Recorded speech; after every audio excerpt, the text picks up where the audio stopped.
Welcome to another Down the Rabbit Hole video. We're playing Starfire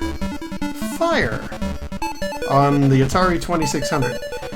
Yes, this looks a lot like a well-known franchise because this is actually based on Star Wars, obviously, but this is based on Starfire, which was an arcade game. In fact, I played Starfire in the arcade. And why? Because it looked like Star Wars, as you're about to see.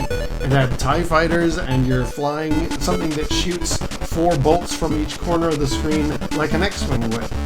I found out about this from a guy on YouTube talking about Atari 2600 homebrews, and when I saw Starfire, I was like, that is a game I remember from back in the day. It's terrible, and it's a complete Star Wars ripoff, but let's try it out, because this looks pretty close to what the original was, and for the Atari 2600, I'm game, so let's fire it up here.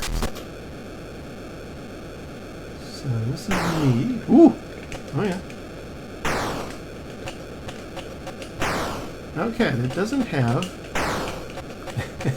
it doesn't have the shots in the coming from the corners like the original did, but it does have that ship that flies to the side, just like in the original.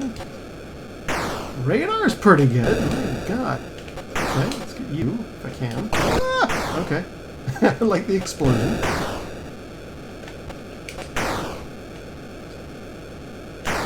The red, I think, is indicating your shots. I think it's basically there to stop you from shooting too often. Get sort of a cooldown, if you will.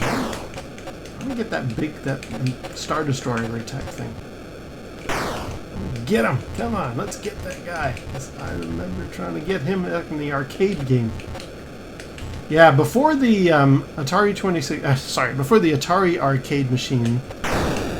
For Star Wars, this was what we had for Star Wars type games, and I loved Starfire for it because this was like, oh my god, I'm fulfilling my excitement for Star Wars. That red has completely run out. Did I just die? Is that what that was indicating? Oh right, and let's get him. Come on, let's get that Star Destroyer-y type thing. Ooh, it is challenging. And then I think... Oh, I changed his color. Okay. I hurt him a bit. I think you want to destroy a certain number of fighters, and I guess this guy, before it will let you go to the next level, and you need to go through a warp... sort of a warp gate thing. Come on. Oh yeah. We're getting him. Come on. Nice challenge to it. In fact, this is harder than the arcade original. I would know, because I played the heck out of that thing. I think my buddies were tired of watching me play that, because they're like, yeah, this game is terrible. Why are you playing it so much? And it's like, because it's Star Wars. It's the closest we have until Atari released... There we go. Until Atari released the actual game. And then we go through here. Oh, and we shoot it. I think we shoot it. There we go. Hyperspace to the next level. Very cool. Wave 2. You know what? This is better than the original Starfire. This has got a nice challenge to it. It looks better. If you ever get a chance, maybe Google it or like look on YouTube somebody playing Starfire for the arcade. I think it was mostly just you put in your money. It was one of those games that kind of like a lot of games of the 70s, you were just putting your money in to be able to play for a certain amount of time. You weren't even going for a score. You didn't have a limited number of lives. You just played, and then the game eventually ended. So my friends were like, when they saw me put yet another quarter into Starfire, they were like, they're going to be here for a while. He's playing that game again.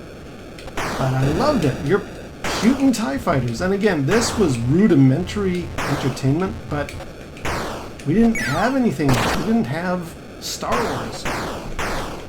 Ooh. Oh man. That's really good. I really like that. I think they've done a good job there. They've made Starfire